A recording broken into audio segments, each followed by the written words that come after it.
सांग माने आपण समस्त को मो चैनल फ्रेश फार्मिंग वर्ल्ड को स्वागत करुछि। टमाटो गछर जत्न नेबा पई 6टी टिप्स मु आपण मानक सहित आज शेयर करिवि।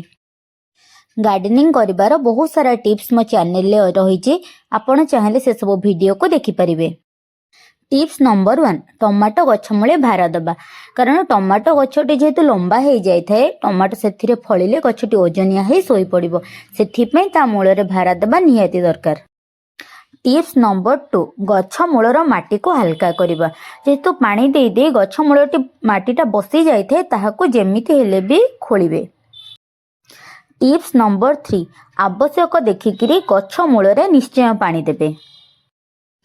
टिप्स नंबर 4 रहिला हैंड पॉलिनेशन। साधारणतः पराग संगमटी प्रजापति बा महुमाछी द्वारा हो जाए, किंतु सबुठ बेस्ट रिजल्ट आपको मिलिबो हैंड पॉलिनेशन कले।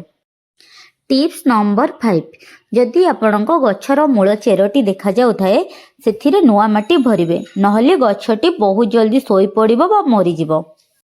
टिप्स नंबर 6 रे सबुठार इम्पोर्टेंट काम रहिला गछर मूले थिबा सुखिला पत्र को काटिबे, नहले गछ तार से सुखिला पत्र झड़ाइबारे सब एनर्जी खर्च करिवो, गछरे फल शीघ्र आसीबो नाही। Like share and